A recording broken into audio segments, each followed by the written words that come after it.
muito bom dia para você, tudo bem? Estamos num pier, mas desta vez não é para mostrar barco não. Nós vamos voar com a maior companhia de hidroaviões do mundo. E aqui a emissão de carbono de todos os voos é completamente neutralizada.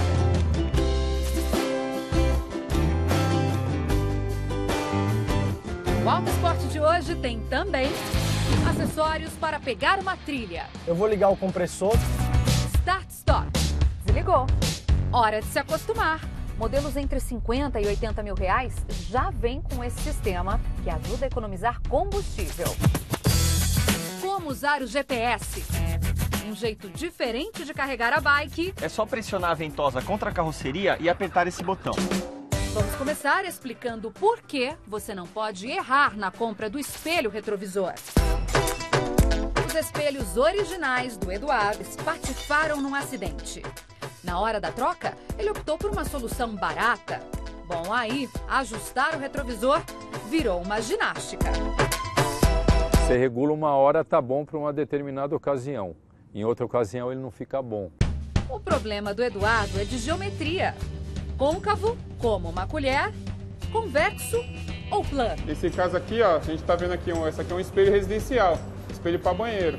Pois é, o Eduardo colocou um espelho plano. Para carro tem que ser essa aqui, ó, que é uma lente convexa. O espelho convexo diminui o tamanho dos objetos e aumenta o campo de visão. Por isso é usado em retrovisores. Quando é uma lente automotiva, ela é antirrefletiva. Quando bate o farol alto nela, não vem nos seus olhos, no veículo. O espelho comum, plano, mostra a imagem mais perto do tamanho original, mas o campo de visão é menor. Por isso, Eduardo fazia ajustes o tempo todo. Aqui, na placa vendo como ela vem, você consegue ver a diferença de uma para outra. Vê como ela é bem mais curvada. Em 20 minutos, o Washington corta no tamanho certo e faz a lapidação na máquina. Com este soprador térmico, ele deixa a base mais maleável para encaixar o espelho. A economia inicial não valeu a pena. O Eduardo desembolsou mais R$ 180 para dirigir com segurança. Espelho de retrovisor tem que ser convexo e automotivo. Olha só, tô vendo coisa que eu não via desse lado aqui. Eu tô vendo pelo menos uns 50, 60% a mais do que eu via antes. Não vou fazer mais gambiarra não, que não dá certo.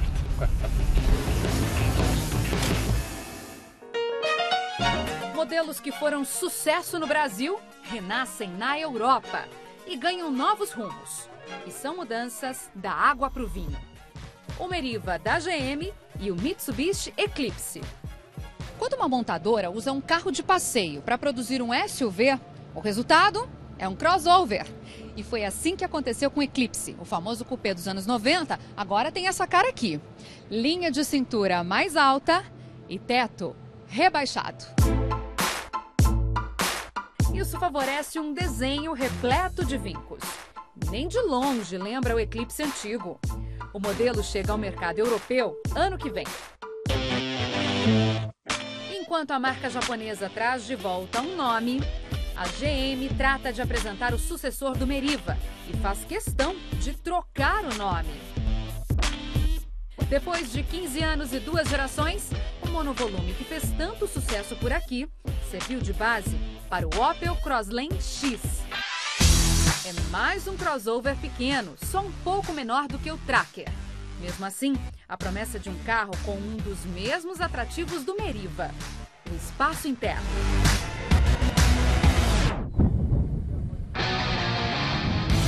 Oh, sai de lado, bicho. Controla, Razinha. Vou pegar aqui uma pocinha. Oh, vai descer. Oh. Montanha russa em suas mãos, meu amigo. Quem gosta de brincar em terrenos mais acidentados, capricha nos acessórios. E nesses casos, boa altura em relação ao solo e tração nas 4 rodas não bastam. Cada um desses modelos tem vários reforços para as aventuras mais extremas.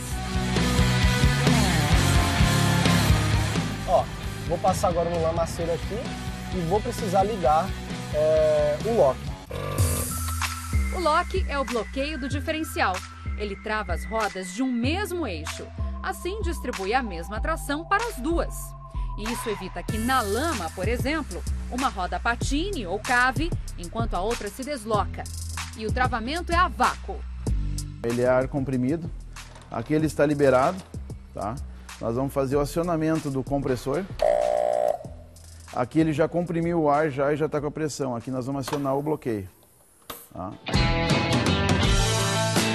Então vamos de novo aqui, ó. Eu vou ligar o compressor. Agora eu bloqueei o traseiro e o dianteiro e vou passar aqui uma poça bastante funda aqui, cara. Fica a metade do carro aqui, sem medo, Razia. Vamos lá, né? Quase, meu amiguinho! Agora, trocamos de modelo para fazer a mesma travessia. Nesses mergulhos mais profundos, o snorkel garante o respiro do motor. O filtro que puxa ar para o motor, ele ficar mais em cima, onde a água não bate, certo? Então ele vai ficar mais no teto aqui do carro. E na lama, se bobear, fica por lá mesmo. É, jovem. E você fica naquela ansiedade, cara, se você vai passar ou não, porque você não sabe a profundidade do laguinho, né? O carro vai afundar inteiro, no caso aqui fundou metade. Eu tô bem, tô me divertindo. O guincho é um equipamento essencial para te livrar de situações mais complicadas. Para você poder tirar um companheiro do atoleiro, ou até mesmo você usar o teu guincho numa árvore e escapar de onde você está, amarrando o carro numa árvore e puxando pelo guincho. Depois do mergulho, um rolê na areia e um gás na aceleração. Esse é o botão do chamado gás pedal, uma central eletrônica que diminui o tempo de resposta do acelerador. Dá para ver a resposta do acelerador imediatamente. É só bater um pouquinho já, ó. Pum. Dessa forma aqui sobe até parede, amigo. O sistema aumenta o torque e permite diferentes tipos de ajustes, de acordo com o piso e com a situação. Você está num obstáculo e aí tu precisa de motor, tu encostou o pé no acelerador e ele está te respondendo. Enquanto o original, tu vai acelerar o carro, quando tu acelerou ele, 1 segundo depois ele te responde o motor. Se você quer realmente pegar uma pedreira, que são esses grandes areais aqui que eu estou passando, você precisa preparar seu carro. E como a variação do tipo de piso é constante, até as rodas ganham uma espécie de armadura. Pega a roda original do carro, e aí nós usinamos ela e colocamos 2 anéis, sendo que um anel ele é fixo e parafusado na roda e o outro anel ele vem externo, fixando o pneu contra esse outro anel interno, deixando a roda sem vazamento e não deixando estalonar.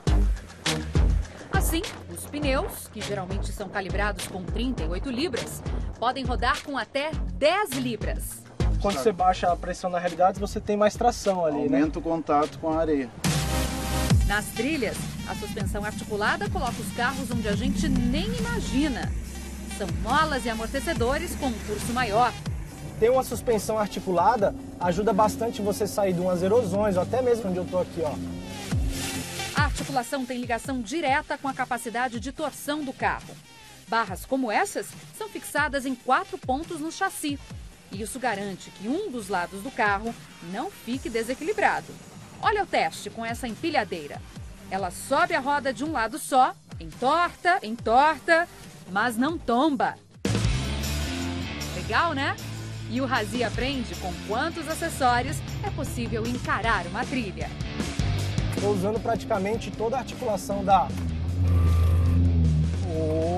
deu uma afundadinha ali.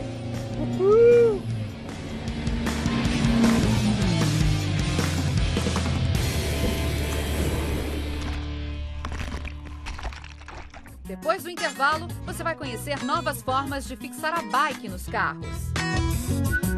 Extintor no carro é obrigatório? Por que está na hora de se acostumar com o start-stop? Ó, tá vendo? Desligou.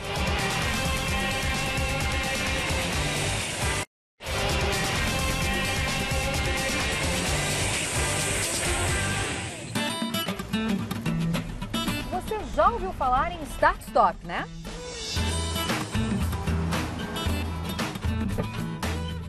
Ó, tá vendo? Desligou. E a gente tem que se acostumar com essa tecnologia que está se popularizando. Modelos entre 50 e 80 mil reais já vêm com esse sistema que ajuda a economizar combustível.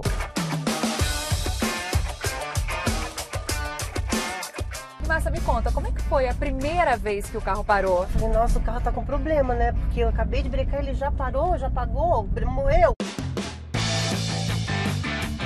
Felipe, é verdade que você anda só com o start-stop desligado? Só desligado. Por que você não gosta dele? Então, o delay do acelerador ele me incomoda um pouquinho. Então, eu acabo ficando refém do carro. Então, vamos explicar. A pausa do motor é rápida. Os sensores precisam reconhecer uma série de condições. Rodas paradas, pé no freio e até se o motorista está de cinto. Basta tirar o pé do freio ou tocar o acelerador de leve que o motor religa. E é possível fazer isso antes mesmo de o semáforo abrir, por exemplo. Quais são as vantagens do sistema Start-Stop? Você tem uma economia real de combustível, você vai economizar combustível, então isso você vai poluir menos o meio ambiente, então tem a questão de consciência ecológica também. E quanto economiza? O motorista que dirige na cidade, que pega muito trânsito, muito semáforo vermelho, esse vai perceber uma melhoria relevante. Dependendo do modelo, dá para economizar de 3% até 10% no tanque de combustível. E para o conforto de quem está dentro do carro, mesmo quando o motor desliga, os sistemas de iluminação, freio, central multimídia e painel de controle continuam funcionando. Mas uma questão incomoda. E tem mais algum defeito do sistema de start-stop para você? Eu acho que só o ar-condicionado, né? Que ele para de funcionar, ele entra no modo de ventilador e aí acaba aumentando a temperatura dentro do carro. Em algum momento você já pensou que o sistema está judiando o carro? Já, eu fiquei numa dúvida. Será que ele economiza combustível, mas gasta, por exemplo, na bateria? Toda hora ficando dando partida, né? Não precisa se preocupar. Uma das tecnologias usadas na bateria é a chamada AGM, que usa separadores de fibra de vidro. Elas são mais resistentes e duráveis. E o sistema de partida do motor também é mais robusto e até mais silencioso. Já quanto ao ar-condicionado, o módulo faz uma conta. O ar-condicionado, ele só não para de funcionar se a temperatura externa estiver maior do que 35 graus. Mas essa temperatura varia de modelo para modelo.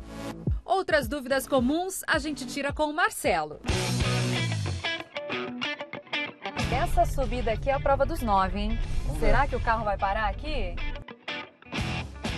Parou. Ligou, parou, muito bem. Em rampas ou ladeiras mais íngremes, os sensores reconhecem a inclinação e não desligam o motor. Bom de manobra também, hein? Você viu que ele não desligou? Não desligou. Ele entende que está em manobra. Depois que você deu ré, o carro entende. Ele ainda está em manobra, não posso desligar. É uma questão de se adaptar, mudar de hábitos. A tecnologia reduz o consumo de combustível e a emissão de gases. E tá aí. Pergunta que não quer calar. Seu próximo carro vai ter ou não start-stop? Vai ter que ter um. Não tem jeito. Muito gostoso. Bem diferente.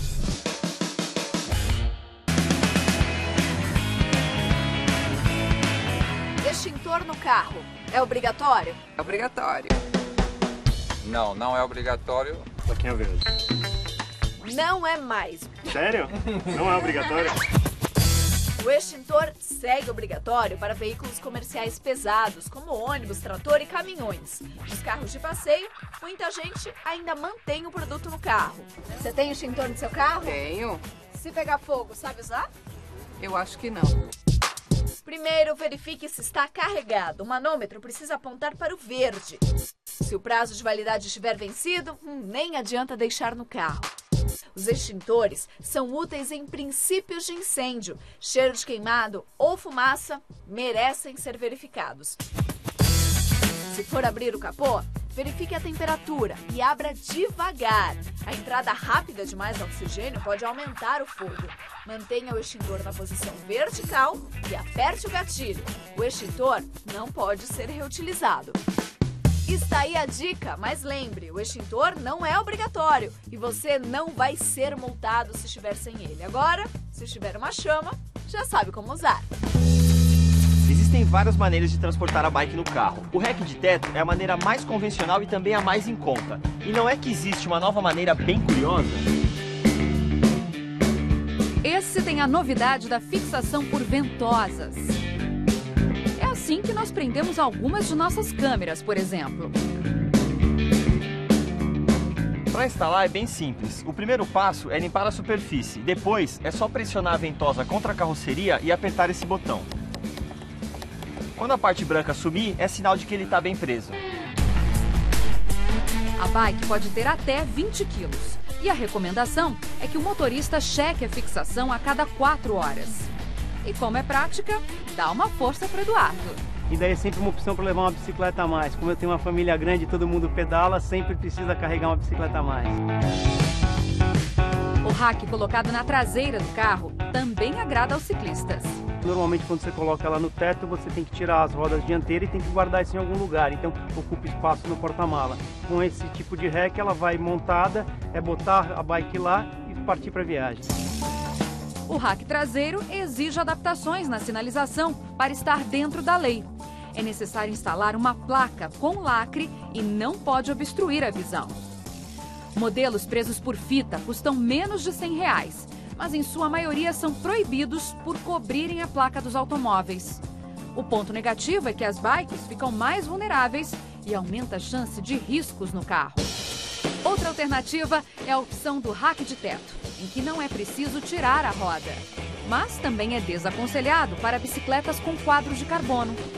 Quais são os erros mais comuns que as pessoas cometem na hora de transportar a bike no carro? O principal problema que a gente vê é a bicicleta mal fixada no suporte. O suporte vai fixo no engate, mas a bicicleta não está firme.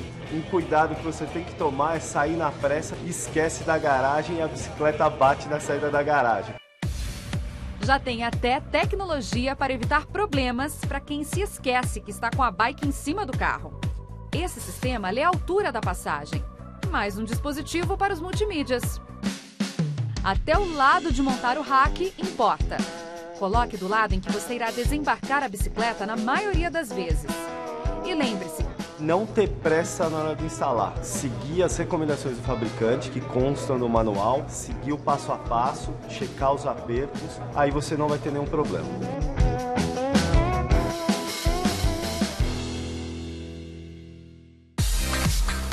depois do intervalo, como usar o GPS. Fazendo um paralelo simples, pilotar um hidroavião é como rodar com um carro de passeio na terra.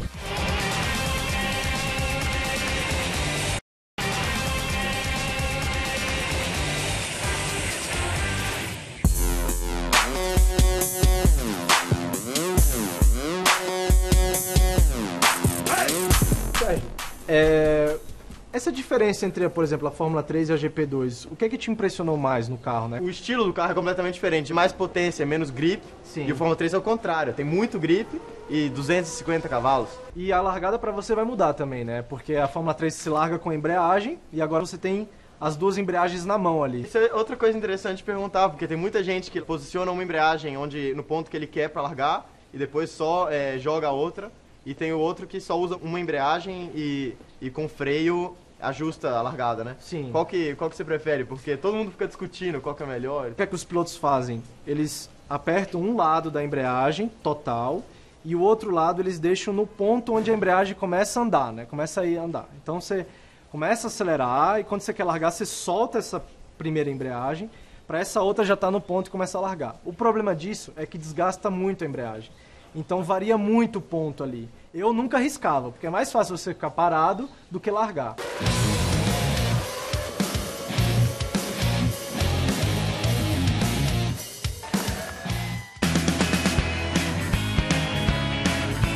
Mexer no GPS ao dirigir é proibido? Sim. Creio que sim. Sim, proibido. Eu não sei, acho que não. Essa plaquinha? É. Então te convido a vir aqui também. Dirige com as duas mãos no volante. Sim. Para eu mexer no GPS eu tenho que fazer o quê? Prestar Tirar atenção. uma mão, né? É. Nisso que eu tiro a mão e mexo aqui, posso Pode levar perder multa? a atenção. Atuação. Tanto a perda da atenção quanto dirigir com apenas uma das mãos. Ah, sim. Com as duas coisas. Eu posso levar 2 multas, capitão? A gente normalmente escolhe por uma porque é uma conduta só. Né? Pior do que a multa é a distração. Tem muita gente que fica com o celular na mão ou se assusta quando o suporte do GPS despenca. Cada segundo distraído significa rodar 22 metros às cegas. Neste caso aqui, foram 4 segundos para resgatar o aparelho, mais de 90 metros rodando sem tomar conhecimento do trânsito. Equivale a trafegar por um espaço onde caberiam cerca de 22 carros enfileirados. Já imaginou o estrago? E uma dica, o melhor lugar para colocar o GPS é aqui, ó, do lado esquerdo. E preferencialmente use o sistema de voz para não se distrair olhando para o mapa. Mas nesse caso a maioria dos motoristas está dando aula. Muito bem. Se precisar mudar a rota no meio do caminho. Para o carro e muda a rota. É como mexer em qualquer aplicativo do celular dirigindo, tira completamente a atenção. Entra no carro, ajusta o GPS com o carro parado e depois continua o trajeto até o final. Isso aí, mãozinha pra cima e parabéns para quem acertou na Blitz e no trânsito.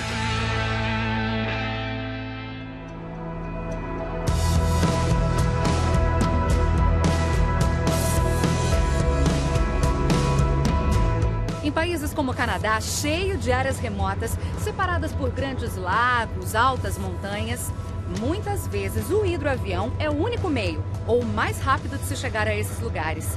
Uma viagem entre Vancouver e Victoria são 144 quilômetros de distância. De ferryboat, leva 1h30. De avião flutuador, apenas 20 minutos.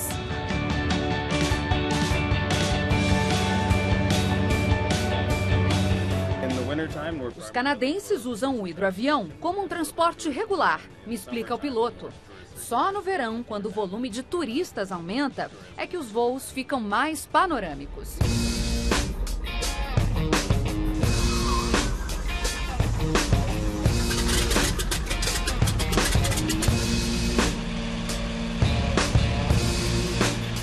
Estima-se que a emissão de dióxido de carbono por voo seja de aproximadamente 8 quilos por pessoa.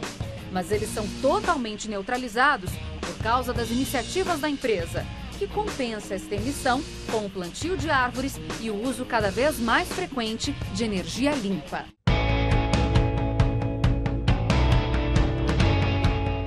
Um hidroavião como este, para 5 passageiros, voa geralmente a 1.000 pés de altitude e em torno dos 160 km por hora.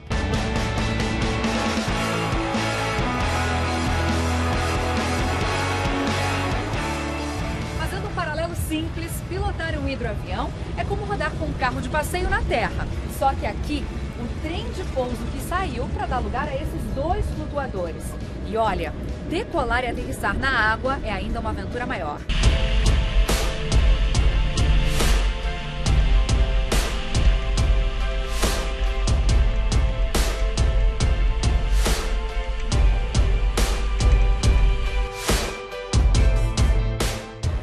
Voo perfeito, gente. Aterrissagem, decolagem tranquilos. Thank you very much, Raymond. E olha, ver do alto uma cidade tão bonita, tão arborizada como Vancouver é muito especial, viu? Valeu super a pena. E o Auto Esporte de hoje fica por aqui. Para você um bom domingo e uma excelente semana. Um beijo, tchau!